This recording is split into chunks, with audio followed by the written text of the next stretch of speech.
Bonjour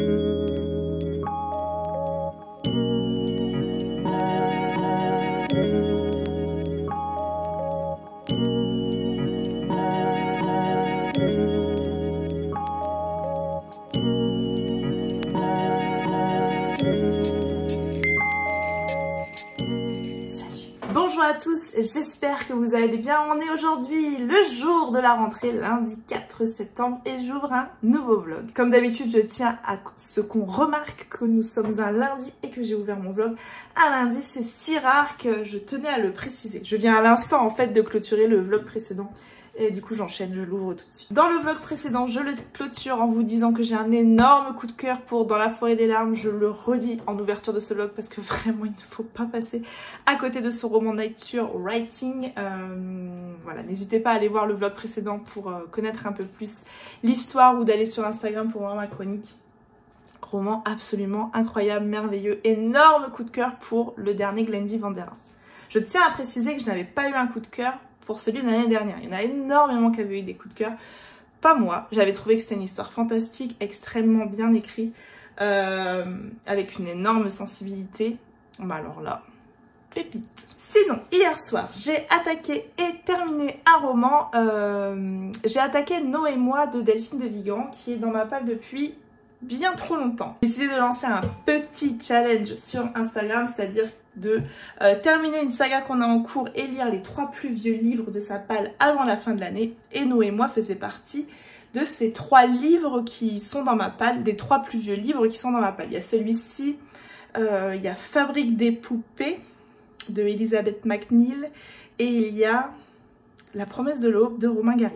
Voilà, ce sont les 3 livres les plus anciens de ma palle que je m'oblige à lire avant la fin de l'année. Et puis pour la saga que j'aimerais terminer, je vais essayer de terminer Blackwater avant la fin de l'année 2023. Bref, Nos et moi, c'est l'histoire d'une jeune fille, une adolescente qui s'appelle Lou Bertignac. Elle adore dire qu'elle s'appelle Bertignac parce que tout de suite on se demande si elle n'appartient pas à la famille du chanteur, mais non, pas du tout.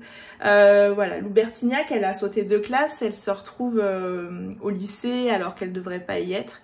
Elle est vraiment très en avance sur son temps, c'est une jeune fille à haut potentiel, c'est peut-être pas le terme exact qui est utilisé dans le roman, mais c'est comme ça que je l'aperçois. Et puis un jour, un de ses profs leur impose un exposé et Lou Bertignac, ne sait pas pourquoi, mais d'un coup elle dit qu'elle va faire un exposé sur les sans domicile fixe. Et parallèlement, elle rencontre une jeune fille qui s'appelle Nolwenn pour être exact, et qui est une jeune femme de 18 ans qui est sans domicile fixe.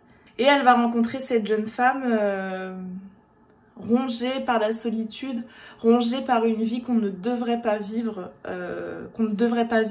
en règle générale, et qu'on devrait encore moins vivre quand on a 18 ans. No, elle a un parcours de vie très particulier et elle a eu beaucoup de familles d'accueil, de foyers, etc. Et puis voilà, elle a 18 ans, donc elle sort un petit peu de ce système où elle est encore moins protégée que ce qu'elle l'était avant. Si on peut dire qu'elle était protégée avant, parce que bon, ça c'est encore un autre débat, mais j'en ai parlé notamment dans le livre de Claire Favant. C'est très compliqué ces parcours de vie parce qu'en France, je crois qu'on ne donne pas assez les moyens aux éducateurs, etc. Mais bon, ça c'est un autre débat, c'est pas du tout le débat de ce livre-là. Et donc du coup voilà, elle va se lier d'amitié, une amitié improbable entre elle et entre Lou Bertignac et Nolwenn, cette jeune SDF.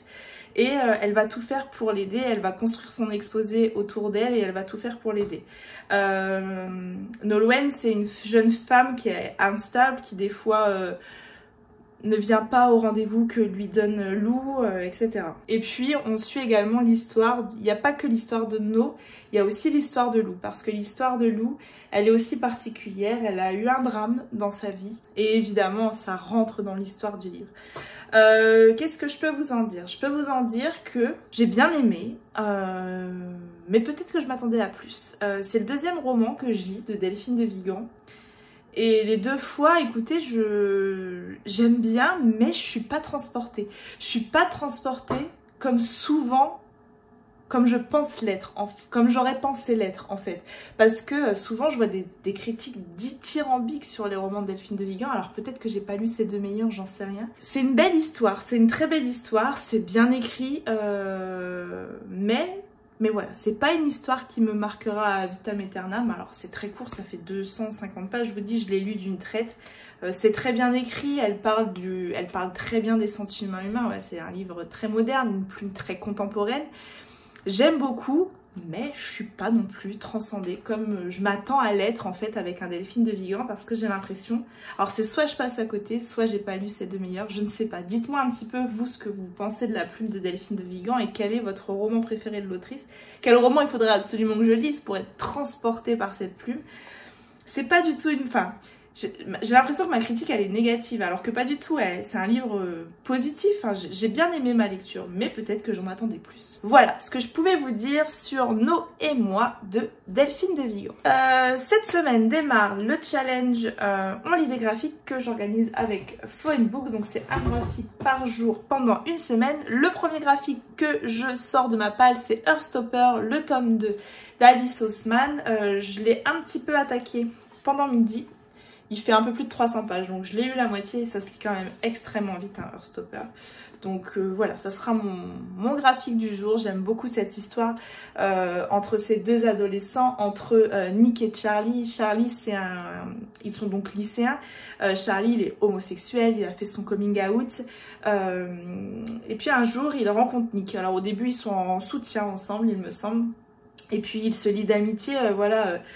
Charlie c'est le garçon un peu gringalé qui essaye de pas trop faire de bruit, et puis t'as Nick lui qui est capitaine je crois de l'équipe de rugby, un truc comme ça, qui plaît à toutes les filles du lycée. Enfin bon, c'est deux personnages très clichés mais ça fonctionne extrêmement bien dans ce graphique.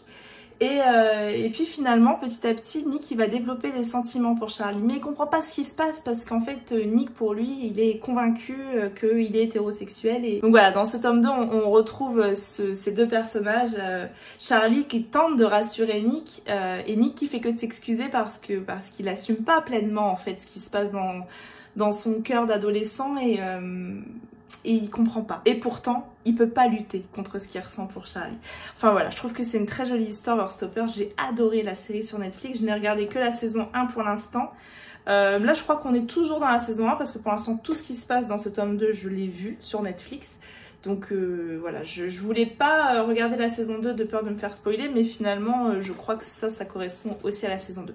Je vous dirai à peu près où j'en suis quand j'aurai terminé. Mais ouais, c'est un super beau graphique. Alors c'est des images assez simples, c'est du noir et blanc, mais ça se lit extrêmement bien. Et je trouve nos deux personnages tellement mignons. Je les aime tellement en fait, Nick et Charlie, que je passe un excellent moment. Et niveau lecture, je vais attaquer ce soir un thriller. Je vais attaquer L'ombre de Franck Olivier, que je vais lire en lecture commune avec l'une d'entre vous sur Instagram. C'est un roman qui est paru aux éditions Albin Michel. C'est un roman qui m'avait été offert par les éditions Albin Michel au Quai du Polar. On avait eu un petit déjeuner avec 3 auteurs, dont Franck Olivier. Donc voilà, j'attaque ça ce soir. Il est assez gros. Il fait 470 pages. Bon, voilà, c'est un livre que je devrais lire en 3-4 jours. Je vous en reparle dès que j'avance un petit peu. Et sinon, j'ai fait une petite réception que je vais ouvrir avec vous. Alors, je ne sais pas ce que c'est. Ça me vient des éditions France Loisirs. Ah, c'est mon dernier colis en tant que ambassadrice l'école des loisirs récréatifs, parce que de ce que je comprends, ça a changé de nom. Alors ça, les garçons, ils devraient beaucoup aimer. Ce sont des décalcomanies. Vous savez, en fait, ce sont ces paysages avec ces transferts à faire dessus. Je trouve ça trop chouette. Donc il y en a un de la famille Souris et il y en a un de Princesse Coquette. Princesse Coquette, on avait eu des cartes à gratter et les garçons avaient beaucoup aimé. Donc voilà, la Princesse Coquette, il faut plutôt l'habiller. Et là, bah, écoutez, c'est des scènes de vie à compléter. Je pense qu'il y a différents thèmes, différents fonds pour compléter. Un très grand merci à l'école des loisirs récréatifs pour ce dernier petit colis que je reçois. J'ai pris beaucoup de plaisir avec les garçons à découvrir les produits de l'école des loisirs pendant un an. Voilà, c'est tout ce que j'avais à vous dire pour le moment. Je vous reprends plus tard. Je vous reprends, on est jeudi. Je vais d'abord commencer par faire un petit point au niveau des graphiques que j'ai lus. Vous allez très certainement entendre mon chien qui ronfle puisqu'il est juste là. Alors d'abord, lundi, j'ai lu Heartstopper, le tome 2 d'Alice Oseman. En fait, l'histoire, je la connaissais déjà. Tout ce qui se passe dans ce tome 2, je l'avais vu sur Netflix.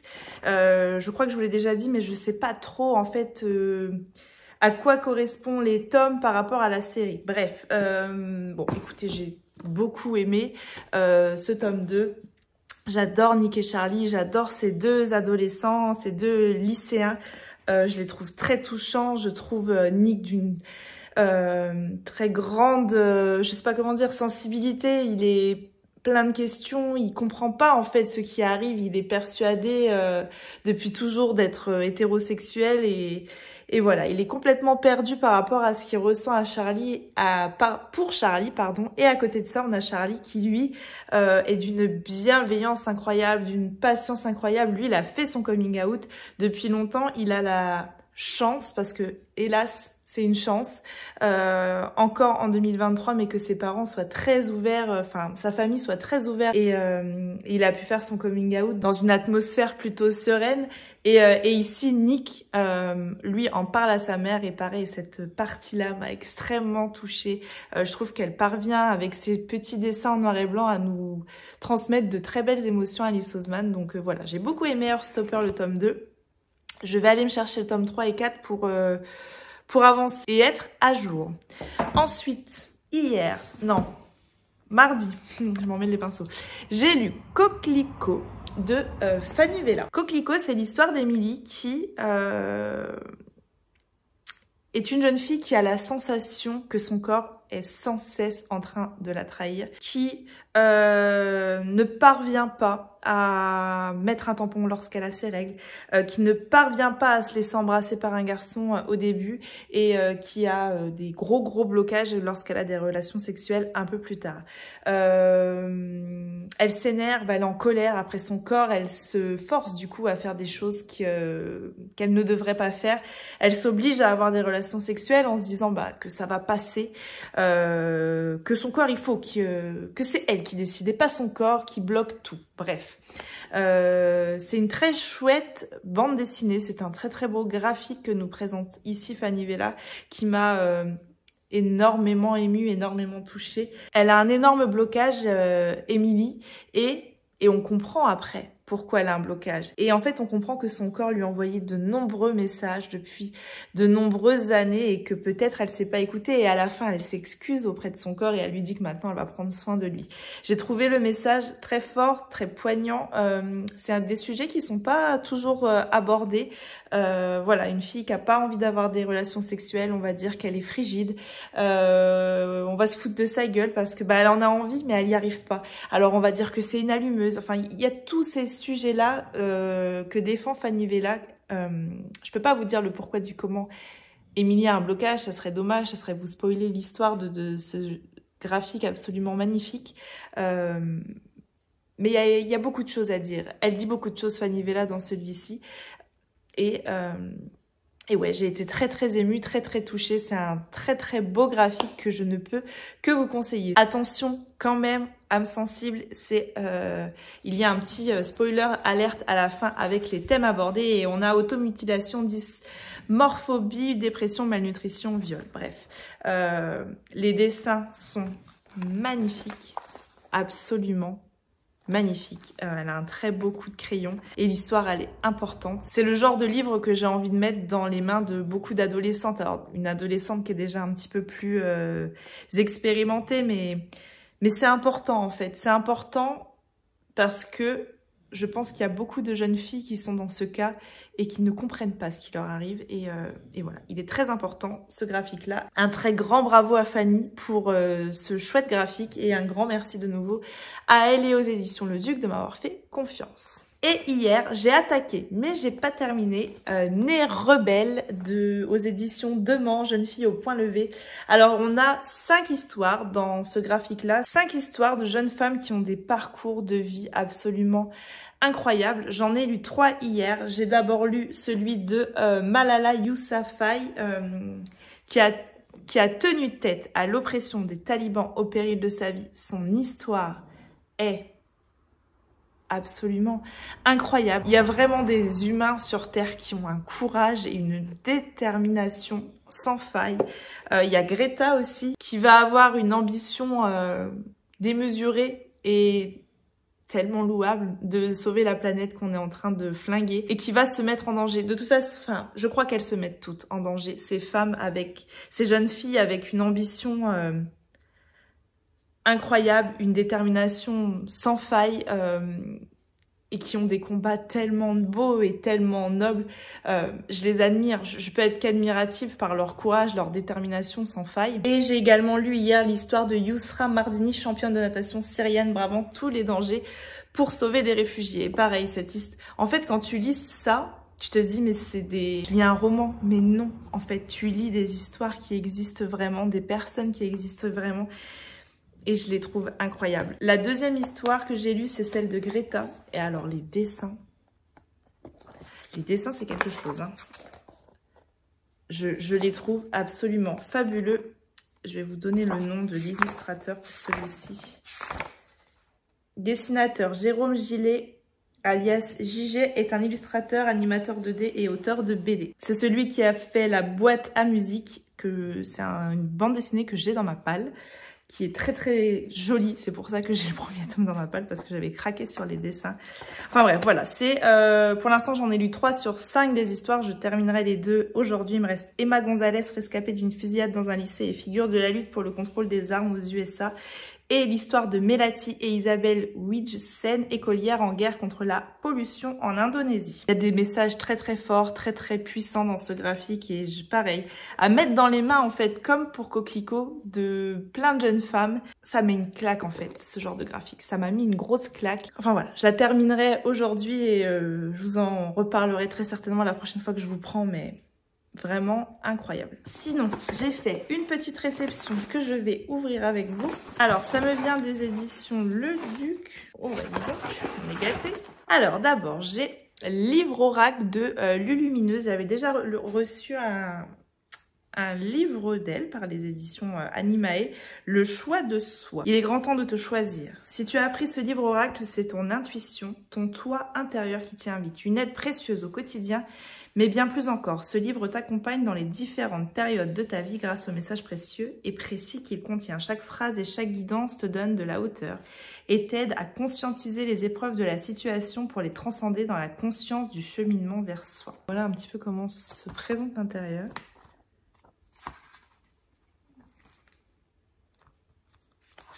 La couverture est magnifique.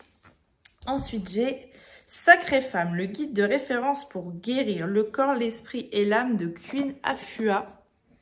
Pareil aux éditions Animae. Et là, on est sur une sacrée brique. Ça fait 700 pages. Ça m'a l'air d'être une sacrée bible sur la femme sacrée. Écoutez, ça m'a l'air super chouette. Au dos, c'est marqué « Ce livre a été l'un des premiers à m'avoir aidé en tant que jeune femme à mettre en place des pratiques axées sur mon corps et mon esprit qui ne font qu'un. » Un parcours d'initiation en 11 passages avec des rituels et conseils inédits, une médecine holistique à base de plantes, de nombreuses recettes pour guérir tous les maux du corps et de l'esprit, plus de 60 enseignements sacrés et anciens, plus de 30 méditations et affirmations extraordinaires, des tests et exercices d'écriture pour incarner pleinement notre féminité. Voilà.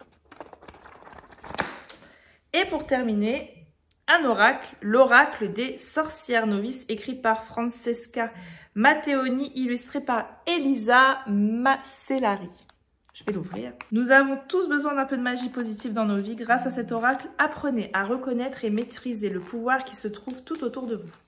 À travers ces 50 cartes, découvrez les sorcières et magiciens de l'histoire, de la littérature ou du folklore, prêts à partager leurs leçons et leurs idées et à vous aider à lancer vos propres sorts. Quand je regardais un petit peu le mode d'emploi, j'ai l'impression que c'est des messages que nous livreraient sorciers, sorcières. Ce ne sont que des suggestions, libre à vous d'utiliser ces cartes à votre guise. Méditez, décorez un hôtel ou un chevet, suscitez des songes prémonitoires ou simplement de doux rêves, mais prenez garde, chacune d'elles renferme la puissance magique de son personnage. Le dos des cartes et les cartes. Alors, il y en a beaucoup.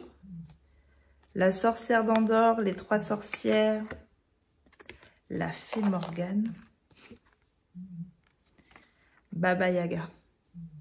Baba Yaga, je pense que c'est une de mes sorcières préférées. Je sais pas si vous connaissez l'histoire de Baba Yaga, mais je la trouve fascinante. J'adore cette histoire. Jeanne d'Arc, bon, il y en a beaucoup. Hein. Donc, il y a 3 sortes de cartes différentes. Il y a les sorciers-sorcières. Ici, les outils. Donc, les outils, ça va être le corps, l'esprit, le calice, le chaudron, le pentacle, le chapeau, etc. Et pour finir, les animaux. Et donc là, on a l'abeille, le chien, le sanglier, le corbeau, le lièvre, la vache, le serpent. Écoutez, je vais étudier de près cet oracle et puis je vous en reparlerai dès que je l'aurai un petit peu plus en main. Un très grand merci aux éditions Animae pour l'envoi de ce colis vraiment fou. On a été hyper gâtés. C'est tout ce que j'avais à vous dire pour aujourd'hui. Je vous reprends plus tard. Je vous reprends, on est vendredi et je vous reprends aujourd'hui pour vous parler de Nextory. Cette partie de la vidéo est en collaboration avec la marque et je les remercie grandement pour leur confiance. Nextory, c'est quoi? C'est une application, je pense que vous l'avez déjà vu passer sur les réseaux sociaux si vous êtes présent sur Instagram parce que je trouve qu'on la voit de plus en plus et pour cause parce que c'est une application que je trouve hyper complète. Nextory, c'est une application qui regroupe tout un tas de supports que j'aime lire. C'est-à-dire que sur Nextory, il y a des livres, il y a des livres audio, il y a des magazines, il y a des podcasts, il y a des livres pour enfants. J'ai vu par exemple des choses qui pourront intéresser Owen et Noam. Et tout ça s'est réuni en une seule application. Et je trouve ça génial parce qu'en fait, tu vas avoir accès à 250 000 titres pour même pas 10 € par mois. Moi qui est une grande consommatrice de livres audio, je suis ravie. J'ai vu des titres qui sont disponibles sur Nextory qui patientent dans ma palle depuis longtemps. J'ai repéré notamment dans leur livre audio celui-ci de Douglas Kennedy, Les hommes ont peur de la lumière, ou encore celui-ci d'Agnès Martin-Lugan, Nos résiliences. Donc je sais déjà d'avance que je vais les écouter sur la plateforme. Il y a vraiment un très large choix. J'ai vu Olivier Noreg, j'ai vu Taylor Jenkins Reid, j'ai vu Virginie Grimaldi, j'ai vu tous les auteurs qui sont présents dans ta palle, dans ta bibliothèque sur l'application. Tu trouveras dans la description de cette vidéo mon lien affilié pour te permettre de prendre un abonnement et bénéficier ainsi de 45 jours offerts. Vraiment, je suis convaincue par l'application. Je suis convaincue parce que je la trouve très complète. En fait, c'est quand je vais à Paris que je prends le train, eh bien j'ai accès aux livres sur mon téléphone. C'est quand je fais mes courses ou mon ménage, j'ai le livre audio sur les oreilles. C'est quand il faut patienter un petit peu trop longtemps dans la salle d'attente du docteur, c'est pouvoir permettre aux garçons de feuilleter un livre sur mon téléphone. Enfin voilà, vous l'aurez compris, je suis convaincue par l'application. N'hésitez pas à aller découvrir, à aller voir un petit peu de quoi il s'agit exactement. Je vous le redis, le lien est dans ma barre d'infos. Et une fois de plus, un grand merci à Nextory pour leur confiance. Sinon, niveau lecture, j'ai terminé hier soir L'ombre de Franck Olivier, mais je vous reprendrai un petit peu plus tard pour vous parler de ce roman parce qu'il est très complexe et qu'il va falloir que je me concentre pour vous en parler et qu'aujourd'hui j'ai pas les neurones à leur place. Et niveau lecture, j'ai attaqué très brièvement, j'ai attaqué une 50aine de pages. Ariane de Jennifer Stein aux éditions Sabran Sabran. Promis, je me renseigne, il est temps que je sache comment on dit le nom de cette maison d'édition. Bon, j'ai vraiment attaqué, j'ai lu 50-60 pages hier. Une réécriture d'un mythe, Ariane, le Minotaure, etc. Pour l'instant, j'aime vraiment beaucoup. À suivre. Voilà, c'est tout ce que j'avais à vous dire pour aujourd'hui. Je vous reprends dans le week-end pour vous faire un petit débrief de l'ombre. Inquiétante d'ailleurs, cette ombre. Chaleur à crever. Alors, on est samedi et je vous reprends pour vous parler de plusieurs choses. Alors, la première chose, je vais vous reparler du graphique Nez Rebelle que j'ai terminé. J'ai donc lu ces 5 histoires, ces 6 jeunes filles, puisque la dernière histoire, il s'agit de 2 sœurs. Je vous ai déjà parlé des 3 premières. Je vais vous parler brièvement de la dernière, de Emma Gonzalez, cette jeune femme qui est devenue un symbole contre la lutte des armes, de l'accès aux armes aux États-Unis. Bouleversante. Enfin, toutes les histoires sont bouleversantes. Et la dernière histoire, c'est l'histoire de ces 2 sœurs qui ont créé l'association Bye Bye Plastic Bag. Pareil, une histoire bouleversante, touchante. Elles sont toutes les 6 si jeunes et pourtant elles ont de l'ambition à revendre. Je crois que c'est déjà ce que je vous ai dit la dernière fois. Et voilà, cet album de chez Demant leur rend vraiment un très très bel hommage. Alors je sais jamais si on peut dire hommage parce qu'elles ne sont... Aucune n'est morte, hein, elles sont toutes bien vivantes. C'est vraiment une très très belle retranscription de leur histoire de vie. Et Demant, voilà, c'est le 2e album que je lis de chez eux parce que je crois que c'est le 2e album seulement qu'ils ont sorti. Et c'est hyper prometteur parce que Les Sauveurs, j'avais trouvé ça incroyable. Les Nez Rebelles, je trouve ça incroyable. Vraiment, cette maison d'édition, leur graphique, je vais les suivre à présent de très très près. Sinon... j'ai lu cette semaine L'ombre de Franck Olivier qui est donc paru aux éditions Albin Michel. Je crois que je vous l'ai déjà dit dans ce vlog, je sais plus ce que j'ai dit. J'ai rencontré l'auteur en fait lors des Quais du Polar de Lyon. On avait été invité à un petit déjeuner avec des autres auteurs et il était ici. J'avais rencontré l'auteur que j'avais trouvé très inspirant, très passionnant. Voilà, c'est un homme qui a vécu 1000 vies déjà, dont une partie de sa vie aux États-Unis. Et l'histoire ici, une partie se passe aux États-Unis et ça se ressent. Il y a beaucoup de vécu en fait. On sent en fait, je trouve bien souvent quand les auteurs écrivent sur des lieux, etc., qu'ils connaissent. Bref. L'ombre de Franck Olivier, c'est l'histoire d'un prêtre, Patrick Holman, qui a commis des meurtres absolument ignobles aux États-Unis, en Indonésie, en Italie, et qui a été jugé, etc. pour ça, et exécuté. Et des années plus tard, il y a un meurtre qui est commis et qui ressemble atrocement à au meurtre que perpétrait Patrick Holman. Le corps, il est retrouvé mutilé atrocement en Californie.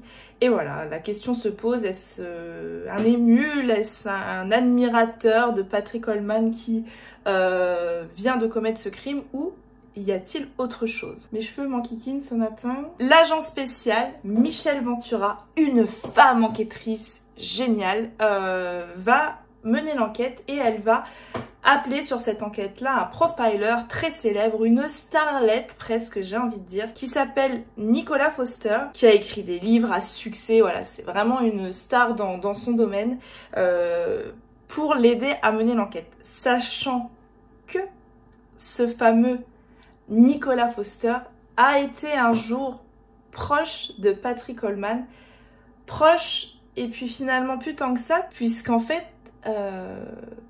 Patrick Holman a tué un proche de Nicolas Foster. Voilà pour l'histoire. Le roman fait 470 pages. Ce style de roman, normalement, je le lis en 3 soirées. Là, il m'a fallu plus de temps parce que je trouve qu'il est extrêmement complexe. C'est un premier roman pour Franck Olivier et je crois que Franck Olivier a énormément d'idées, a énormément de bonnes idées et qu'il a voulu en caser un maximum dans son roman. Sauf que des fois, du coup, il parle de choses qui n'ont pas grand intérêt dans l'enquête, qui sont très bons, c'est des très bonnes idées, mais qui n'ont pas grand intérêt dans l'enquête là, à ce moment-là. Et du coup, je me perds. Il y a beaucoup de personnages. J'aurais dû prendre des notes, en fait, au fur et à mesure de ma lecture, parce que l'auteur, lui, sait où il voulait en venir et que parfois, il nous introduit des choses un peu trop rapidement et que j'ai pas toujours tout bien saisi, je crois. C'est dommage, c'est un premier roman, du coup, entre guillemets, je lui pardonne, il a rien à se faire pardonner auprès de moi, mais entre guillemets, je me dis que c'est un premier roman et qu'il fera d'excellentes choses par la suite parce que je trouve qu'il a de très bonnes idées. L'histoire, je la trouve très bonne. La fin, je la trouve excellente. On va dire que si c'était un 10e roman, je lui mettrais 3 sur 5. Parce que vraiment, beaucoup de fois, j'ai été perdue. Que j'ai trouvé que c'était une lecture qui demandait beaucoup d'attention. Exigeante, en fait. Pour un premier roman, je lui mets 4,5 parce que j'ai vraiment envie d'encourager cette plume que je suis sûre est prometteuse parce que je pense qu'elle a beaucoup de choses à dire et que le déroulé, l'enquête, etc., je trouve que c'est atypique, que c'est différent de ce que je peux lire habituellement et pour ça, je valide à fond. Mais vraiment un gros mais. J'ai trouvé que c'était trop exigeant, qu'il fallait que je sois trop concentrée. C'est un livre que j'aurais dû lire avec des notes et qui correspond à quoi, etc. Parce que je me suis perdue une paire de fois. Donc voilà, c'est mitigé plus vers le haut que mitigé moins. L'ombre de Patrick Olivier. Franck Olivier, Patrick, c'est le tueur. Mais et puis cette fin vraiment que j'ai trouvée très bonne. Enfin voilà ce que je pouvais vous dire au sujet de ce roman de Franck Olivier. Entre temps, j'ai attaqué Ariane de Jennifer Saint, une réécriture du mythe d'Ariane, du Minotaure, etc. J'ai pas trop avancé et j'espère. Et je crois que j'avancerai pas trop ce week-end parce que j'ai un week-end très chargé. J'en suis à la page 86 pour le moment. J'aime vraiment beaucoup d'Ossé écrit. En fait, dès que ça parle de mythe, je trouve ça tellement fascinant.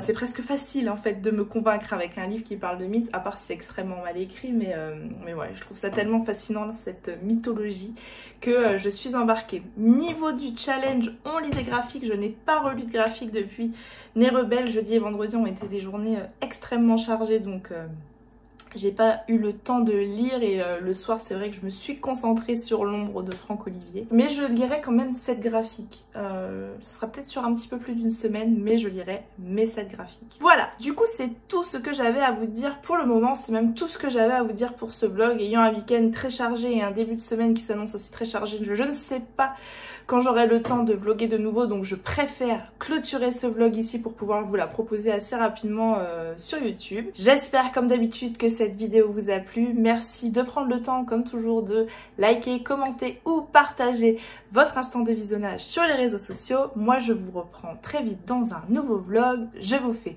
des bisous, à bientôt, bye.